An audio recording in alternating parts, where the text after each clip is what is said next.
Bem, pessoal, já estamos ao vivo. Peço perdão a vocês pela interrupção no primeiro broadcast que nós estávamos fazendo. Então, aqui a gente vai tratar, como a gente está falando, tem em cada live nós estamos tratando de um capítulo desse livro, do nosso livro de Direito Tributário. E na live de hoje nós vamos abordar o capítulo referente aos impostos previstos na Constituição Federal. Como eu já tinha dito a vocês, né, o capítulo de hoje vai ser subdividido. O capítulo 13, que trata de impostos, ele é o capítulo mais longo do nosso livro de Direito Tributário. Trata de impostos federais, estaduais e municipais. Por isso, para que não fique uma live muito corrida, vocês já sabem que eu falo bastante, né? Para que a coisa não fique muito corrida, eu vou subdividir. Então, nós vamos hoje para a parte 01. Parte 01, impostos federais. Se vocês forem no livro, né? O capítulo 13, ele inicia a partir da página 669 e a gente trata dos impostos federais logo de cara. Então, seguindo a mesma sequência em que aparece, em que os impostos aparecem no capítulo. Então, vamos lá. Em primeiro lugar, o primeiro imposto que a gente trata é o imposto sobre a importação de produtos estrangeiros. De cara, é bom que todo mundo tenha em mente que importar não significa simplesmente comprar mercadorias ou comprar produtos estrangeiros. Importar é promover a entrada de produtos estrangeiros no território nacional. Pode ser por conta de uma compra, mas pode ser, por exemplo, o recebimento de um presente. Quem já teve o prazer de receber um presente remetido do exterior, algumas vezes pode ter tido também um desprazer de receber aquela notificação da Receita Federal para pagar 60% de imposto de importação sobre aquele presente. Inclusive, no livro eu cito a legislação aduaneira que prevê como contribuinte do imposto de importação não apenas o importador, mas também o destinatário indicado nas remessas postais internacionais, certo? Então, o fato gerador do imposto de importação é a entrada de mercadoria estrangeira no território brasileiro, não importando a que título essa mercadoria ingressou no país. Fundamental a gente perceber que, como o imposto de importação ele não se sujeita nem à anterioridade nem à noventena, ou seja, qualquer aumento pode ser cobrado de imediato, então foi necessário ao legislador criar uma regrinha para definir com precisão o momento em que o fato gerador acontece. Porque quando ele acontece, por exemplo, meia-noite e 10, vai ser fundamental você detectar que foi aos 10 minutos do dia subsequente. Né? Porque pode ter havido uma mudança de legislação, de forma que a alíquota no dia anterior é de 20%, no dia seguinte vai passar a ser de 40%. Então, detectar se a mercadoria ingressou no país no dia anterior ou no dia atual, eu sempre dou um exemplo de imaginar um avião pousando no aeroporto internacional do Recife, por exemplo, vindo da Europa, pousando à meia-noite e 10, você fica sem saber exatamente a que horas esse avião cruzou a linha do mar territorial brasileiro. Então é necessário você detectar o momento que a mercadoria entrou no país, ficaria impossível detectar com precisão nesses casos. Então por isso que o legislador colocou na legislação do imposto de importação que o fato gerador vai ser considerado ocorrido para efeito de cálculo do tributo, ou seja, para definir a alíquota, para definir a taxa de câmbio, porque o dólar também fica variando. Então o fato gerador vai ser considerado ocorrido na data do registro da declaração de importação. Isso gerou uma discussão na justiça, por conta de casos em que, por exemplo, lá no governo Collor, eu cito sempre o exemplo do governo Collor, que foi um caso bem marcante, em que de uma hora para outra, sem avisar para ninguém, o governo Collor aumentou bruscamente a alíquota de imposto de importação sobre veículos estrangeiros, mais do que dobrou a alíquota. A consequência foi que pessoas que tinham feito os cálculos, vale a pena importar esse veículo? Vale. Compraram o veículo no exterior, fecharam o contrato de câmbio, fizeram o pagamento, às vezes o veículo já tinha até entrado no Brasil, estava lá depositado num depósito lá na alfândega, mas a declaração de importação ainda não tinha sido registrada. Quando o cara veio a registrar, a alíquota já era mais pesada. O pessoal foi para a justiça alegando que eu já tinha comprado a mercadoria já tinha entrado no Brasil. O fato gerador é entrar, então o fato gerador já tinha acontecido. E o judiciário foi analisar se era válida essa previsão de que, para efeito de cálculo, você vai considerar que o fato gerador aconteceu no dia do registro da DI, da declaração de importação.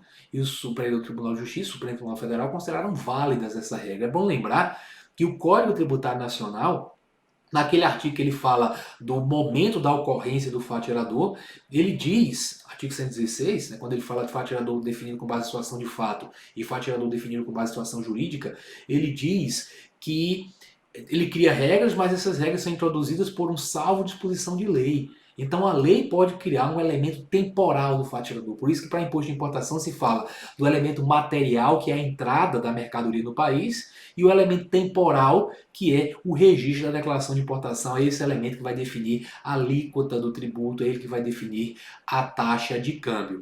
Em prova de concurso público se cobra muito essa regrinha. A data da entrega da declaração de importação é que define o elemento temporal do fato gerador. Agora, para quem eventualmente for fazer concurso para a Receita Federal, para o cargo de auditor e for estudar a legislação aduaneira, é bom que vocês vejam, no livro eu aponto isso com muito cuidado, que existem outras regras na lei para definir o elemento temporal do fato gerador do imposto de importação.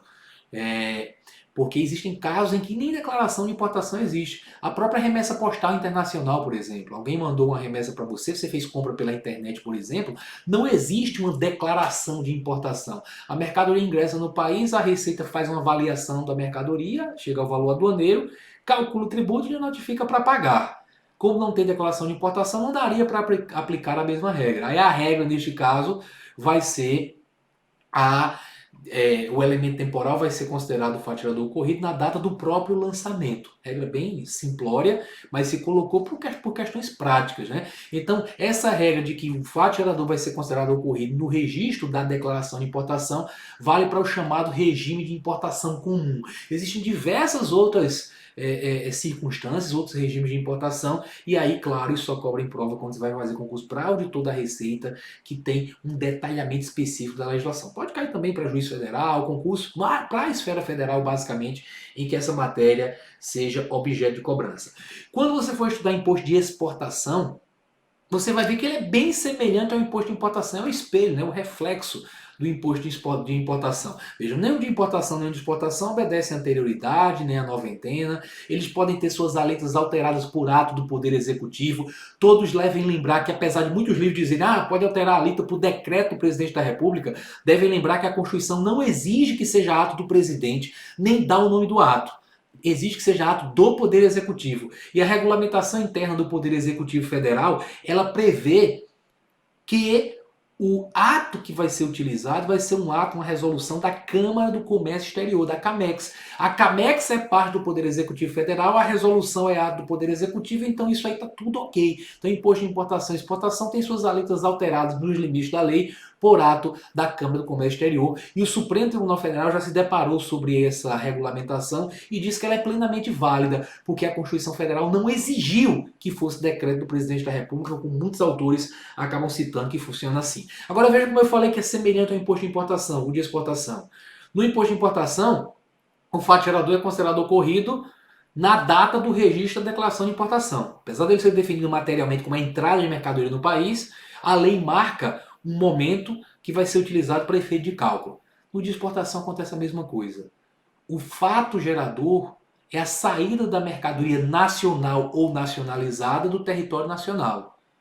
Só que para efeito de cálculo você vai considerar o elemento temporal do fato gerador do tributo como sendo o registro da exportação lá no Siscomex. Veja, ele sempre gosta de utilizar o registro no Siscomex, porque quando você transmite uma declaração para o Siscomex, ele detecta, ele registra com precisão hora, minuto, segundo, centésimo em que aquilo aconteceu. E para impostos como de importação e de exportação, que podem ter suas alíquotas rapidamente alteradas pelo Poder Executivo, sem obediência à anterioridade nem à noventena, isso acaba sendo fundamental. E o mesmo raciocínio vale aqui, tá? Para efeito de fato gerador, essa definição ser colocada na lei é considerado plenamente válido pelo Poder Judiciário brasileiro. Só que aqui há um detalhe, porque se previu na própria legislação do imposto de exportação, se por um acaso a mercadoria cuja exportação já foi registrada não sair do país, o dinheiro que deve ter sido pago será devolvido. Eu digo que deve ter sido pago, mas isso é raríssimo. Vocês sabem que a política de todos os países do mundo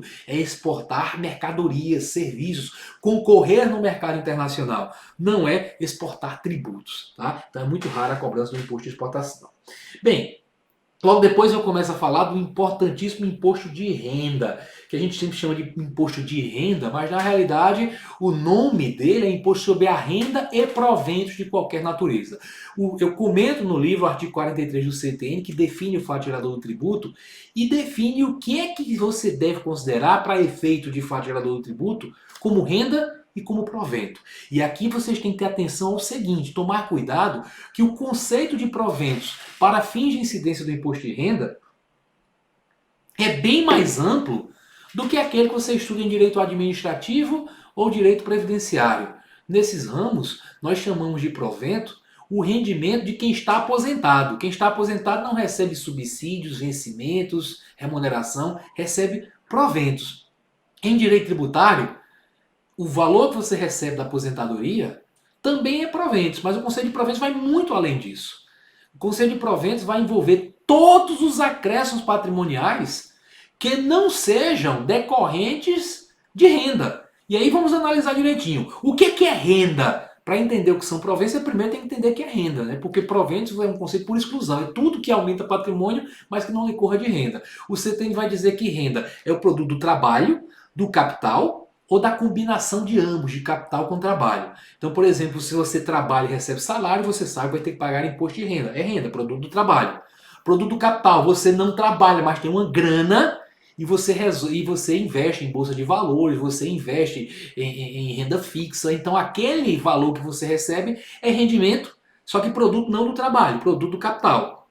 Produto da combinação de ambos. Você tem, suponho, capital e você vive na viração com esse seu capital para produzir mais rendas. Né? Você vive trabalhando com aquele capital, levando, trazendo, negociando, e você tem um produto da combinação do trabalho com o capital, isso aí também é renda. Agora, todo e qualquer acréscimo patrimonial que não venha de trabalho, capital ou da combinação de trabalho com capital é considerado provento e está sujeito ao imposto de renda. Existe um exemplo inocentinho, né, que a gente sempre dá. Dizer, olha, por exemplo, ganhar na loteria. Você comprou um bilhete por R$ 4, ganhou 50 milhões de reais, maravilha, hein? Você não vai dizer que aqueles R$ 4 tiveram um rendimento de 50 milhões. Claro que não. Isso é um acréscimo patrimonial que não é justificado nem por trabalho, nem por capital, nem pela combinação de trabalho com capital. Então entra no conceito de proventos. Eu digo que isso é um exemplozinho inocente, está correto. Né? Tem um exemplo também inocente da aposentadoria, também não é mais produto do trabalho. Trabalhou um dia, mas não está mais tendo trabalho para receber aquela grana. Mas na realidade, se colocou na lei que provento é o produto, é o aumento patrimonial não justificado por trabalho ou renda, por trabalho ou capital pela combinação de ambos, ou seja, não justificado por renda, certo? Não decorrente de renda, porque o legislador federal quis possibilitar a cobrança de imposto sobre aumentos patrimoniais que só Deus, o diabo e o contribuinte sabem de onde é que vem. Se houve um aumento patrimonial e não tem a origem daquilo dali, é tributado. Ah, cara, mas aqui não está provado que é trabalho, capital. Não importa. Se não for trabalho, capital é proventos, é tributado do mesmo jeito, seguindo as mesmas alíquotas, né? Eu só digo seguindo as mesmas alíquotas, mas no Brasil é uma grande injustiça, talvez a maior injustiça do direito tributário brasileiro, que é uma tributação muito pesada para rendimento do trabalho, comparado com o rendimento do capital. Né? Quem vive investindo o seu capital e lucrando, acaba pagando na prática menos imposto de renda do que os que trabalham. Mas não estamos aqui para fazer críticas quanto a isso. Então, o imposto de renda dá atenção especial a isso. No tocante à base de cálculo do tributo, o CTN ele é muito, muito sintético. Ele diz que a base de cálculo do imposto de renda é, na realidade, o lucro real, arbitrado ou presumido. Preste atenção a um detalhe, né? Ao dizer isso, o CTN se concentrou mais na terminologia que é usada para IRPJ, Imposto de Renda das Pessoas Jurídicas. Para a pessoa física, essa terminologia não é usada, mas o raciocínio é o mesmo, como eu vou explicar agora. Vejam só. Lucro real. Real. O que aconteceu de verdade no mundo. O que você chama de lucro? Você tem as receitas que a empresa recebe, nem toda a receita é lucro. Você vai ter que abater diversas despesas, principalmente aquelas despesas que são necessárias para produzir aquela renda. Aqui é importante entender o seguinte: a lei que trata do imposto de renda e o regulamento do imposto de renda detalhando essa lei prevêem quais são as despesas que são dedutíveis da base de cálculo do imposto de renda. Tem lá a lista de despesas. A Receita Federal considera aquela lista exaustiva, mas o Judiciário não. É bom que vocês lembrem, principalmente em concurso da área jurídica, e principalmente da área jurídica, que o Supremo Tribunal Federal e o STJ falam de um conceito constitucional de renda.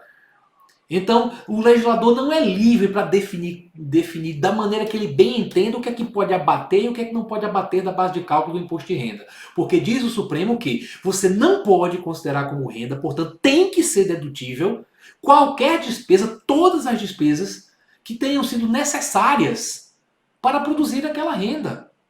Claro que para produzir uma renda, a empresa vai ter que pagar energia elétrica, vai ter que pagar seus funcionários, vai ter conta de luz, conta de telefone, vai ter um conjunto de despesas que vão ajudar a produzir aquela renda. Todas elas são dedutíveis, não importa se a legislação do imposto de renda prevê a dedução ou não. Quem for fazer concurso da área fiscal vai ter que ler a lei do imposto de renda detalhadamente o que é que pode abater. Mas é bom ter em mente que mesmo que não constar ali, se for algo necessário para a produção daquela renda, tem que haver o direito ao abatimento dessas despesas. Lembrar também que a Constituição Federal prevê que o imposto de renda necessariamente tem que ser orientado pelos princípios da universalidade, generalidade e progressividade. Na realidade, esses três princípios são a isonomia. Basicamente a isonomia, no seu sentido horizontal e no seu sentido vertical. Quais são os sentidos horizontal e vertical da isonomia? Todo mundo aprende aquela célebre frase atribuída ao Rui Barbosa, né? Mas é uma frase aristotélica que o Rui Barbosa colocou muito bem em língua portuguesa, dizendo que deve se tratar, que pela isonomia você deve tratar igualmente os iguais e desigualmente os desiguais nas proporções das desigualdades entre eles havidas. Claro que aqui a gente já está atualizando, né? Porque o Rui Barbosa não ia falar tratar, ele fala quinhoar. Mas a ideia é tratar igualmente os iguais e desigualmente os desiguais. Vamos lá. Universalidade e generalidade existe para garantir o tratamento igual para os que estão em situação equivalente. Veja, equivalente, então sentido horizontal.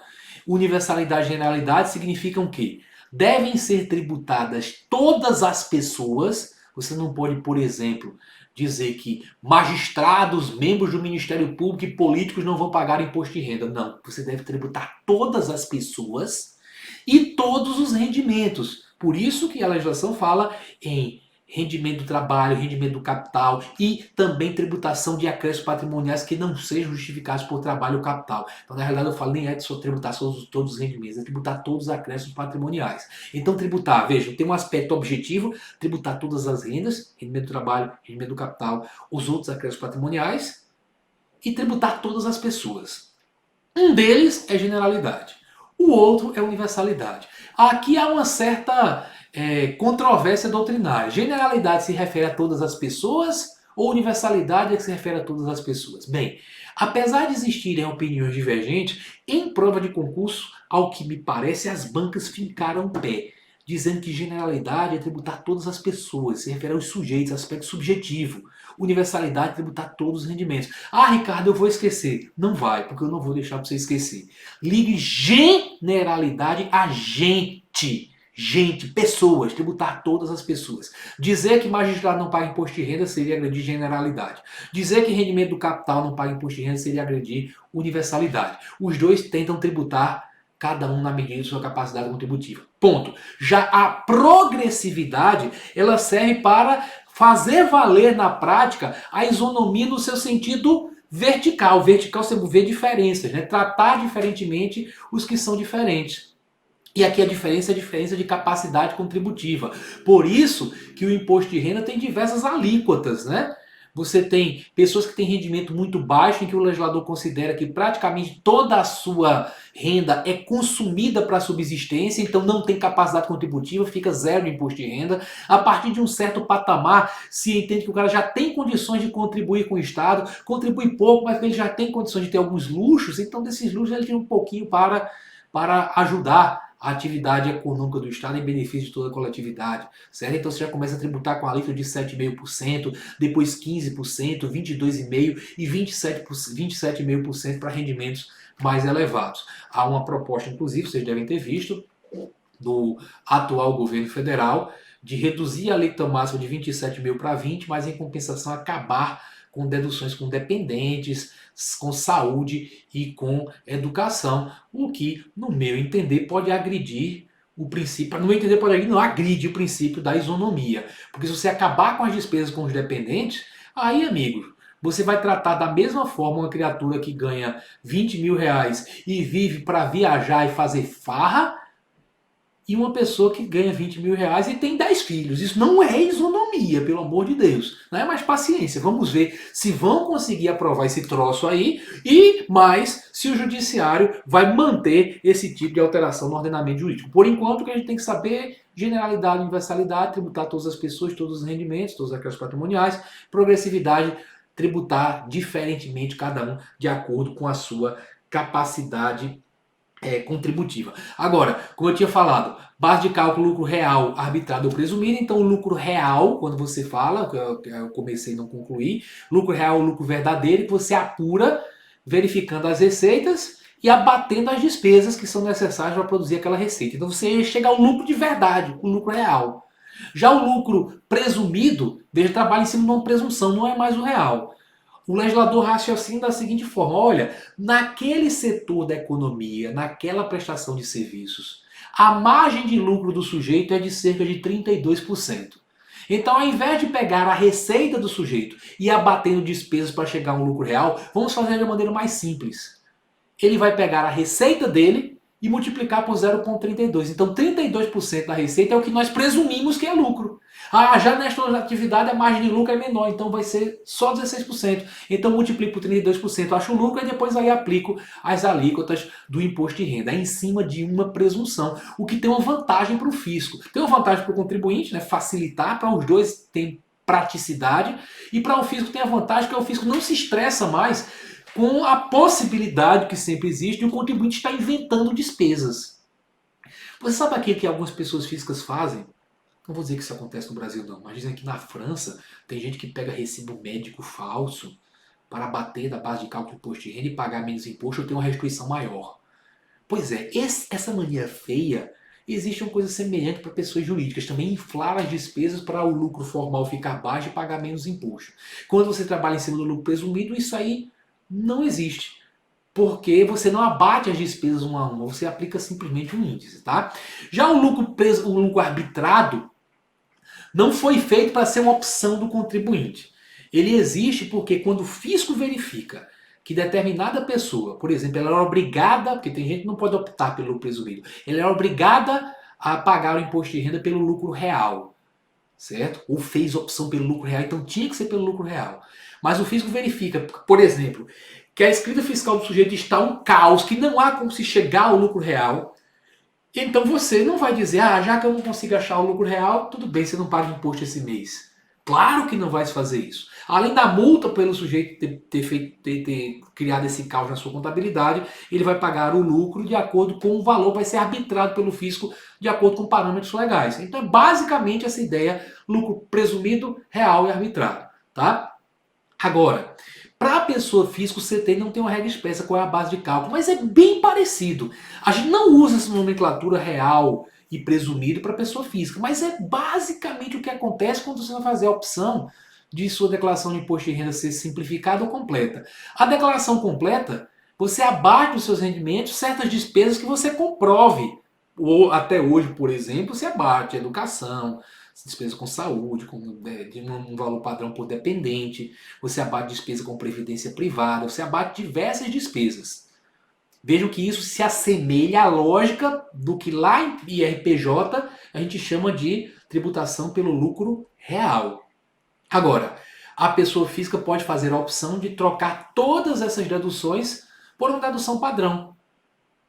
20% dos seus rendimentos serão abatidos sem que ele precise comprovar nenhuma despesa.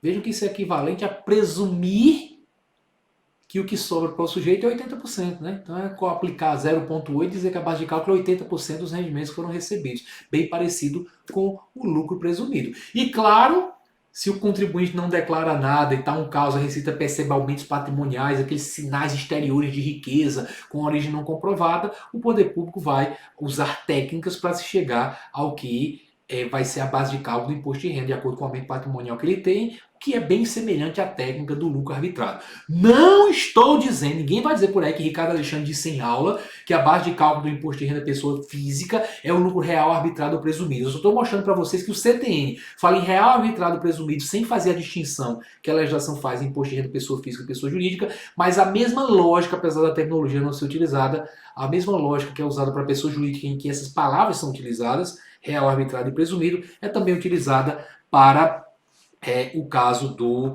imposto de renda das pessoas físicas, ok? Então, no livro, eu faço a distinção nas páginas 690 e 691 de RPF e RPJ, mas mostrando o perfil de acordo com o que diz a nossa Constituição Federal. Muito bem, vamos agora falar um pouco do IPI, do Imposto sobre Produtos Industrializados, que talvez seja nas provas de concurso que tenha mais jurisprudência a ser conhecida por quem for estudar a matéria. Então tem atenção especial às decisões de STF, principalmente atualmente de STJ, sobre o IPI. Porque o Imposto sobre Produtos Industrializados, vocês devem lembrar que não obedece à anterioridade, lembrar que ele obedece à noventena, tá? Obedece ao prazo de 90 dias. E já foi, está claro para mim na Constituição, mas o Supremo já decidiu dessa forma. Lá atrás, a ex-presidente da República, a então presidente da República, Dilma Rousseff, aumentou o IPI sobre veículos importados e queria que a cobrança fosse feita de imediato para haver agilidade. Houve uma ação direta de constitucionalidade. E você pode dizer, como é que o governo quer um negócio desse? Está claro que o IPI obedece à noventena. O governo criou uma tese, para mim, completamente sem pé nem cabeça. Porque a Constituição diz que o IPI pode ter suas alíquotas alteradas por ato do Poder Executivo, obedecidos os limites e condições estabelecidas em lei, né? Dentro dos limites legais. De maneira bem semelhante ao imposto de importação e imposto de exportação. Certo? Então, para o IPI vale a mesma regra. Na prática, é bom lembrar que, como a gente disse que imposto de exportação e importação, quem define a alíquota é a CAMEX, quanto a IPI, quem define a alíquota é o Poder Executivo mesmo, por decreto. Nesse caso, IPI e IOF, que são os outros dois que podem ter as alíquotas alteradas por ato executivo, dentro dos impostos, é decreto do Presidente da República. Só que o decreto ele vai agir nos limites dados pela lei. Por exemplo, se a lei disser que a alíquota do IPI sobre determinada mercadoria é de 10%, podendo o Poder Executivo elevá-la até 80% ou reduzi-la até zero, o decreto pode agir nesse patamar. Pois é, o que é que o governo quis dizer? Qual foi a tese que ele criou em cima disso? Ele disse, olha, quando o governo alterar as alíquotas dentro dos limites legais, aí sim, nesse caso, não tem que obedecer a noventena, a prazo algum. Obedecer aos 90 dias só se for passar do 80, que é o limite máximo. Para passar do 80, que é o limite máximo, teria que ser por meio de lei. Certo? Então, o que fizesse com o ato executivo ali no limite, seria sujeito, não estaria sujeito a noventena, a prazo algum. Se fosse por lei, estaria sujeito ao prazo sim. E à época eu até comentei, eu até fiquei bem feliz que eu disse isso em sala de aula e foi um dos argumentos que o Supremo utilizou. Eu disse que esse argumento é tão absurdo ao ponto de dar ao presidente da República, na solitude do seu gabinete, um poder que o Congresso não tem, de aumentar e cobrar de imediato. Certo? Então, o Supremo disse, olha, não há nenhum dispositivo da Constituição que seja nesse sentido, então o IPI obedece sim ao princípio da noventena, tá? Então, atenção a esse aspecto. A Constituição fala que o IPI será seletivo e não cumulativo. Aqui tem a casca de banana mais antiga de prova de concurso público, mas que continua caindo, né? Porque quando falarmos de ICMS, nós vamos ver que a Constituição diz que o ICMS será não cumulativo e poderá ser seletivo. Para o IPI, os dois serão necessariamente cumpridos. O IPI será também seletivo e será não cumulativo. Então, a não cumulatividade é obrigatória para IPI e ICMS e ela e já a seletividade, desculpa, é obrigatória para IPI, mas é opcional para ICMS. Seletividade é a técnica segundo a qual você gradua o tributo de acordo com a essencialidade da mercadoria ou produto, né? Porque a gente fala produto é para IPI, mercadoria para ICMS. Então, qual é a lógica? Você vai pegar os gêneros considerados supérfluos e, presumindo que quem adquire esses gêneros em maior quantidade são as pessoas de maior capacidade contributiva, certo? Você vai tributar de maneira mais pesada, a alíquota mais pesada. para gravar mais as classes de maior poder aquisitivo. Já os gêneros considerados essenciais, se você colocar a alíquota alta, você vai ferrar as classes mais baixas. Cobrar o IPI alto sobre, por exemplo, um pãozinho francês, pô, se o cara tiver que pagar 50 centavos de IPI sobre pãozinho francês todo dia, para o cara que ganha salário mínimo é um peso gigante. Para um cara que é milionário, isso é nada. Então o que, é que você faz? Coloca a alíquota baixa, bem baixa, para que não se pese num gênero que todo mundo acaba consumindo, certo? O colega está falando aqui de um caso de Amazônia Legal, IPI, daqui a pouco eu falo disso daí. Porque vai estar dentro do contexto da não cumulatividade, o Bruno da Silva. Com relação à não cumulatividade, que é obrigatória para IPI e para ICMS, a Constituição diz que você tem o direito de abater do que tem a pagar o montante foi cobrado nas operações anteriores. Isso faz com que o IPI, da mesma forma que o ICMS, funcione no Brasil como se fosse um tributo tipo IVA, tipo imposto sobre valor adicionado. Porque se você comprou uma mercadoria ou um produto, né, vou colocar aqui o mercadoria no caso de ICMS, produto no caso de IPI, mas você comprou um produto por 1.000 e vendeu por 2.000, vamos lá, comprou por 1.000 e vendeu por 1.500. Vejam que o valor que você agregou a essa mercadoria ou esse produto foi de R$ 500. Então, quando venderam para você por 1.000, suponho que o IPI é de 10%, quando venderam por 1.000, já foram recolhidos R$ 100, 10% de 1.000 para os cofres públicos.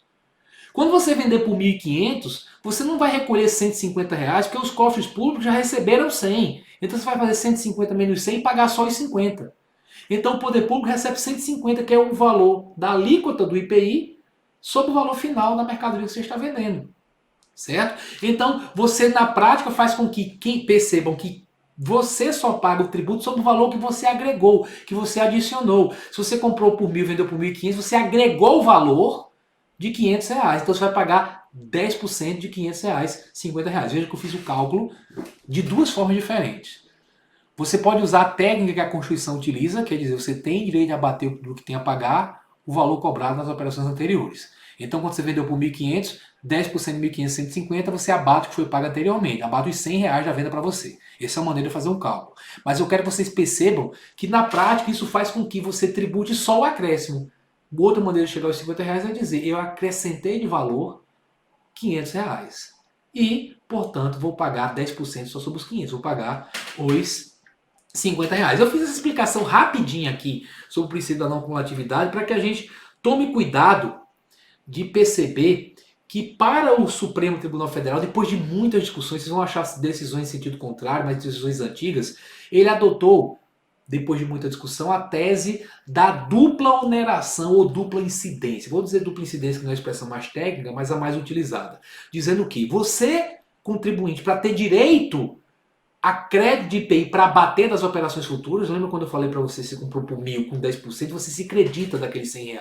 Aqueles R$ 100 são direitos seu que você vai ter para abater da venda futura, como no exemplo que eu citei, que o cara vendeu por 150 e abateu os 100, pagando só R$ 50. Então você se acredita daquele valor. Para o Supremo, você só pode se acreditar naquele valor se houve incidência na compra. Se você comprou alguma coisa isenta, não tem IPI a ser abatido. Aí você vai dizer, Ricardo, isso é óbvio. Não é tão óbvio assim não. Tem muita gente que diz que se você comprou por 50, por 100, ou por 1.000 e teve IPI de 100, mesmo que você seja isento, não tenha que pagar IPI, teve IPI de 100 porque o fato gerador aconteceu. Então você deveria ter o direito de abater, porque se você não abater, dizem alguns, o benefício fiscal da isenção, se o legislador der isenção, é porque quer beneficiar aquela cadeia produtiva. O benefício fiscal iria desaparecer. Por que iria desaparecer? Porque se você não se acreditar, quando você vender por 1.500 e tiver 15%, você vai ter 150 para pagar e o Estado vai receber os mesmos 150 que receberia se não houvesse a isenção. Veja, com isenção, comprei com isenção, não teve IPI, vendi por 1.500 e recolhi 150. Sem isenção, comprei por 1.000 com IPI de 100, quando vendi por 150, por 1.500, abati dos 150 a pagar, os 100 já tinham sido pagos, e o Estado recebeu os mesmos 150. 100 do primeiro vendedor, 50 seus. Então, no final das contas, o Estado receberia a mesma coisa e a cadeia produtiva seria onerada do mesmo jeito. Não sei porque aqui numa live eu não tenho um quadrinho para explicar, eu gosto de fazer toda a explicação na aula colocando os atores aí, mas acho que deu para entender. Certo? Então muitos defendiam que o cara tivesse o direito a crédito para não anular o benefício. O judiciário, depois de até adotar essa tese, adotou a tese que, olha, para você ter direito a crédito, você tem que ter pago o IPI na entrada. Até porque a Constituição fala que você tem o direito a bater do montante devido o que foi pago nas operações anteriores, o que incidiu nas operações anteriores. Tá? Então você só abate se houver cobrança na operação de entrada. Agora, além disso, para você ter o direito a crédito, você também tem que ter incidência na saída. Vamos dar o exemplo ao contrário agora. No primeiro exemplo, você comprou 100 IPI, comprou por 1.100 IPI e vendeu com IPI. Aí deu 150 para pagar, você não tinha nada para bater, recolheu os 150. Agora imagine ao contrário, você comprou com IPI, teve 100, então você teve o IPI recolhido para os cofres públicos federais, você registrou seus 100 reais de crédito, só que você vendeu 100 IPI. Não tem débito na saída. O que é que você faz com esse crédito? Tem que estornar. A Constituição diz isso expressamente para o ICMS. Para o IPI não dá essa solução, mas o Supremo aplica a mesma solução, até por analogia. Certo? Então, se você não tiver na saída a incidência do tributo, você não vai ter aquele crédito que você tinha registrado. A gente fala, como assim, cara? Como é que pode ter na entrada, não ter na saída? Ter na saída, não ter na entrada? A alíquota não é a mesma? Tipo, olha, lembre que para IPI, o que entra é diferente do que sai. Estamos falando de indústria. A indústria não compra aço e vende aço. A indústria compra aço e vende uma peça de aço. A outra indústria compra uma peça de aço e vende um veículo. Então as alíquotas podem ser diferentes, pode ter isenção para uma coisa e para outra não. Então aplicou-se a tese da dupla incidência. Veja, para eu ter direito a crédito tem que ter cobrança na entrada, cobrança na saída. Se não tiver na entrada, eu já não tenho direito a crédito. Se não tiver na saída, eu tenho que estornar o crédito que eu tinha quando adquiri aquela mercadoria. A Iosef Maranhão fala corretamente que a ideia é a indenização, que a indenização funciona como recomposição do patrimônio e não como elemento novo, como acréscimo. Exatamente. Quando você comprou, vendeu a mercadoria com IPI, você abate o que teve na entrada, recuperando o que você pagou. Porque lembre, quando você compra a mercadoria com 100 reais de IPI, você é industrial, você paga os 100 reais na nota para o cara que lhe vendeu. Ele vai recolher os 100 reais, mas saindo do seu bolso. Aí quando você vende aquela mercadoria, aquele produto, com IPI de 150, você recupera 150 de quem comprou a mercadoria sua, certo? E desses 150 você abate os 100 que você já tinha pago, está recompondo o seu patrimônio. Ok? O Diego faz uma pergunta dizendo que havia mandado dúvidas sobre o imposto de renda que não incide por indenização por danos morais e pergunta se incide sobre indenização por danos materiais. Sobre imposto de renda, mas eu vou responder aqui. Veja só. Indenização por danos materiais tem indenização por lucros cessantes e pelos danos emergentes. De maneira simplificada, um acidente foi causado, destruiu o carro de um taxista. Então aquele carro valia 50 mil, o cara vai ter que pagar 50 mil de indenização. Só que o taxista ficou 2 meses sem trabalhar e ele ganhava 3 mil reais por mês. Então o cara vai indenizar os 50 mil reais pelos danos emergentes, aí veja quanto aos danos emergentes não há aumento patrimonial. Saiu 50 mil reais, saiu 50 mil reais e entraram 50 mil reais. Simplesmente é uma compensação. Então não tem imposto de renda sobre indenização por danos materiais. Certo? Quando é para danos emergentes. Agora, lucro cessante, o que você tem que pensar é o seguinte, ora, se o cara recebesse os 6 mil reais trabalhando, ele não tinha que pagar imposto de renda? Estou dizendo que paga não, mas tinha que pagar. Certo? Então, se ele receber por indenização por lucro cessante, também tem que pagar imposto de renda. É essa a lógica utilizada pela Receita Federal. Agora, voltando para o nosso IPI, eu já expliquei a tese da dupla incidência e recentemente teve uma grande confusão, eu estou apostando demais nessas questões para os próximos concursos, sobre veículos importados. Porque o que acontece? Em primeiro lugar, são duas decisões as mais relevantes aqui. Primeiro, se você for ler o que fala o Código Tributário Nacional sobre o contribuinte do IPI, ele fala que incide IPI na importação, então o importador vai ser contribuinte do IPI, e também quando o estabelecimento importador vende a mercadoria que ele adquiriu, tem IPI nessa saída do estabelecimento importador. Então muitos caras dizem, tem bitributação. Não houve industrialização do país. Qual foi a industrialização que existiu? Um importador importou um veículo, paga IPI porque nesse caso, ele é importador. Depois, quando vende, paga IPI novamente sem ter havido industrialização no Brasil. O que o Supremo decidiu depois o STJ seguiu, né? O STJ seguiu essa ideia, foi que, olha, lembra da ideia da tributação sobre o valor agregado. Se o carro foi comprado por 100 mil reais, vejam que todos os países do mundo imunizam a saída de produtos industrializados, inclusive o Brasil. Não existe IPI na exportação. Então a mercadoria chegou aqui, se você não tiver IPI, sabe o que, é que vai acontecer? É uma cláusula de proteção à indústria estrangeira. Porque quem vende veículo dentro do Brasil, vende com IPI. O veículo é onerado pelo IPI. Ele fica mais caro por conta do IPI. Se ele vier do exterior, não paga tributo lá no exterior e aqui não tem IPI porque quem comprou não foi indústria, então a mercadoria estrangeira vai entrar no Brasil sem um tributo que o brasileiro paga. Então tem que tributar naquilo, até por isonomia. Ah, o pessoal, e o Tratado Internacional do GATT? O GATT exige que você trate a mercadoria estrangeira da mesma maneira que trata a mercadoria nacional. Não exige que trate de maneira melhor, não. Então, que pode cobrar essa? Pode. Aí o pessoal vai dizer, mas e depois quando vende de novo, sem ter industrialização? Aí o pessoal falou, é da lógica do IPI, de tributar o valor que foi agregado. Foi comprado por 100, depois vai ser vendido por 120, os 20 também tem que ser tributados. Então, se cobra IPI, o Superior Tribunal de Justiça entendeu como vale essa cobrança. No meio dessa discussão também havia outra, que era o caso de quem comprar como importador não ser para revender, não ser comerciante, comprou para uso próprio. Eu cito até no livro o caso, o leading case julgado pelo Supremo com a jurisprudência atual, foi relativo a uma compra de uma McLaren. Os caras são sempre assim, McLaren, Ferrari, Lamborghini, Bugatti, certo? Ninguém compra um remédio na iHerb, né, uma vitamina na iHerb nos Estados Unidos e vai brigar na justiça para não pagar um tributo, certo? Normalmente a briga é fundamentalmente nesses casos de grande valor. Então, quer dizer, eu não sou industrial, por que eu vou ter que pagar? Aí se vem aquela mesma história, o coitado do brasileiro que junta uma grana e compra um Fiat Up,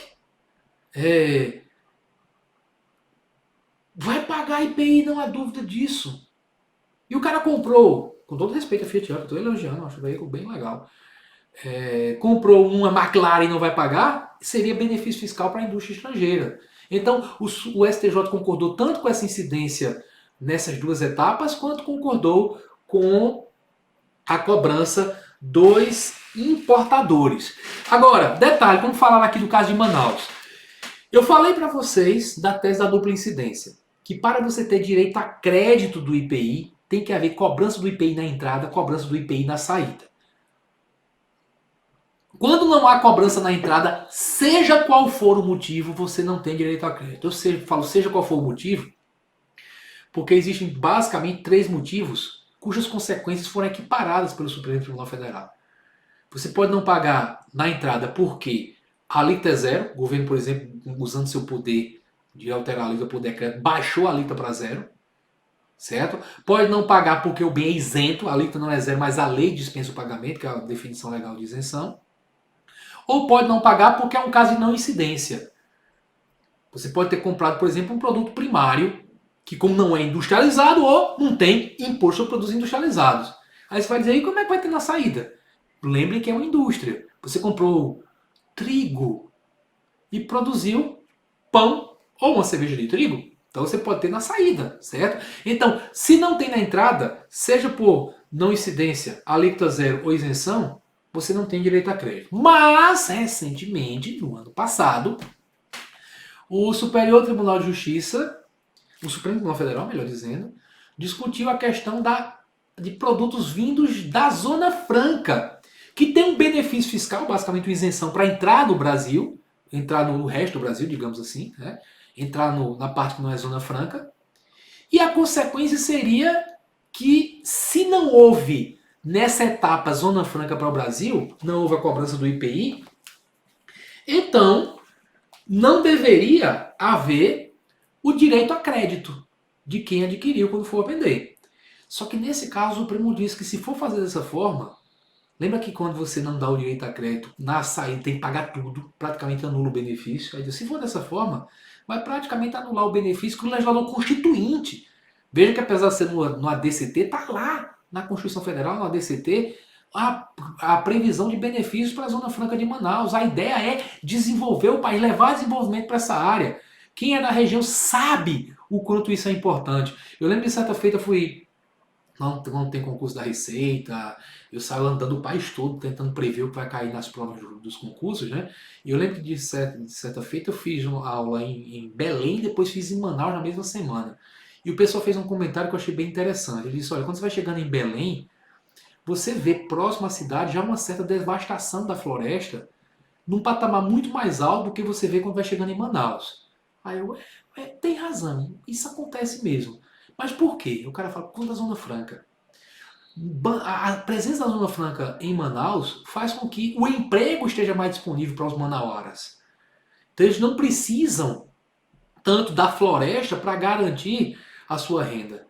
Certo? Então, criar aquela metrópole no meio da Amazônia só foi possível por conta da Zona Franca. Então, se você disser que quando se compra na Zona Franca não vai haver direito a crédito, você vai acabar com boa parte do benefício que o legislador constituinte quis dar para aquela área. E aí eu comento na página 699 da atual edição do livro, quer dizer, nas edições anteriores essa edição não estava, né, que é a novidade dessa edição. Foi uma decisão de 25 de abril de 2019, por isso na edição 2020 foi quando ela apareceu, em que o Supremo julgando o recurso extraordinário 592891 firmou a seguinte tese: há direito ao creditamento de IPI na entrada de insumos, matéria-prima e material de embalagem adquiridos junto à Zona Franca de Manaus sob o regime de isenção, considerada a previsão de incentivos regionais constando do artigo 43, parágrafo 2º, inciso 3 da Constituição Federal, combinado com o comando do artigo 40 do ADCT. Na análise, o Supremo Tribunal Federal falou justamente da ideia de dispositivos da Constituição querem um regime para a Zona Franca, um regime que faça com que aquela região se desenvolva sem precisar do uso da floresta, ok? Aqui também nessa mesma página eu cito duas decisões do STJ aplicando para IPI uma tese já era aplicada para ICMS.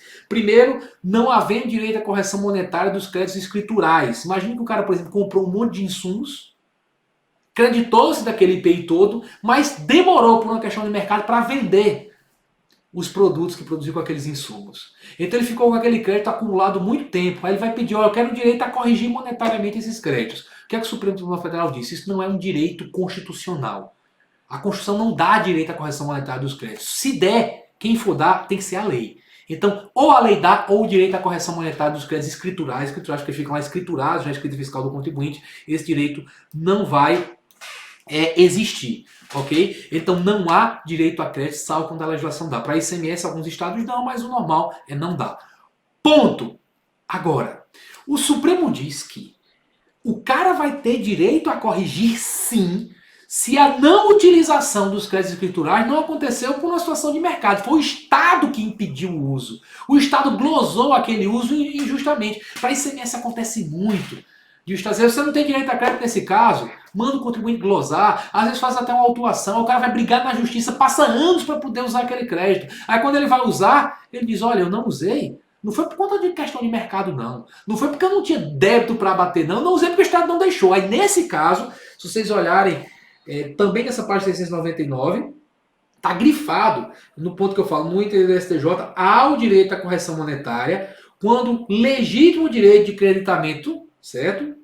É obstado, o legítimo direito ao creditamento é obstado em virtude de resistência oposta por ilegítimo ato administrativo ou normativo do fisco. Pode ser ato administrativo, ele chegou lá e glosou num procedimento de fiscalização, ou pode ser ato normativo, ele editar uma norma proibindo o uso. Aí o contribuinte não usa porque está proibido para evitar ser autuado, mas vai brigar na justiça contra aquele ato normativo.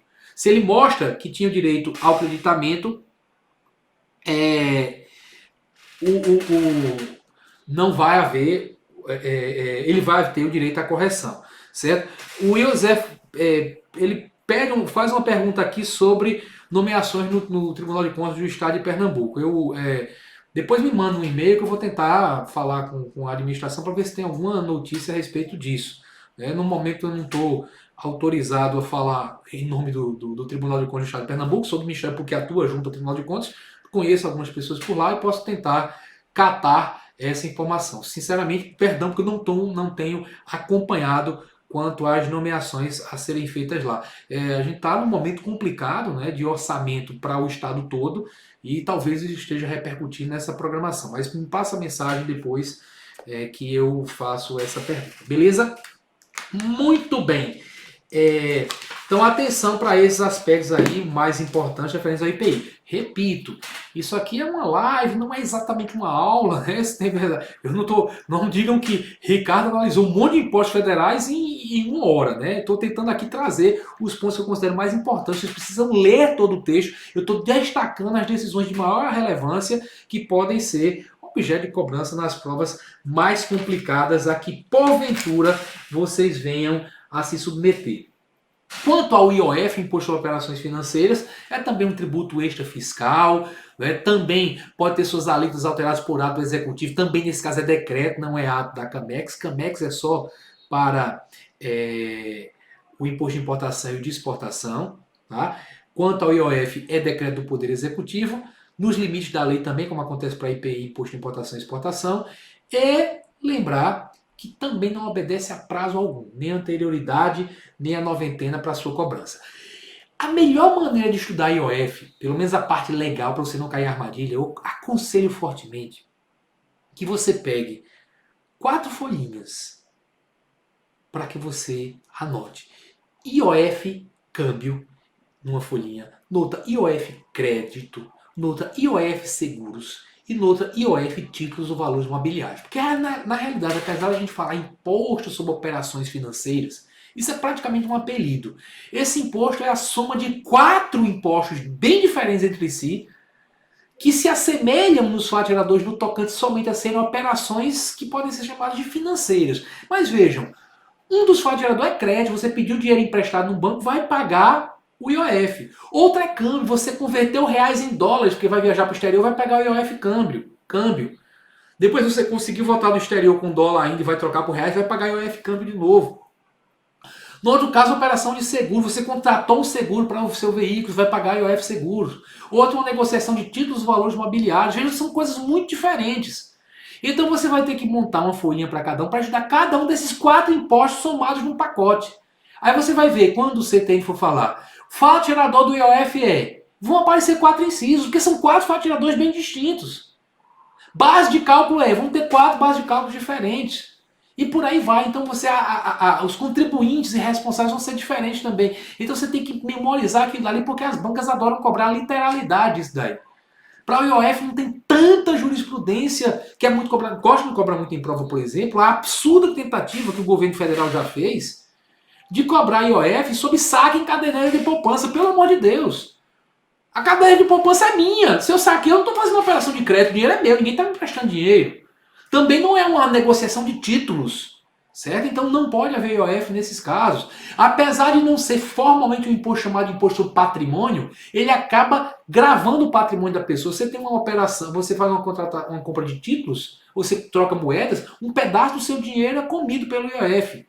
Aí eu estou dizendo que isso aí grava patrimônio porque já aconteceu de governo federal novamente tentar cobrar IOF sobre operações financeiras feitas por estados e municípios. Só que estados e municípios são imunes. São imunes, mas a Constituição diz que eles são imunes a impostos sobre patrimônio, renda e serviços.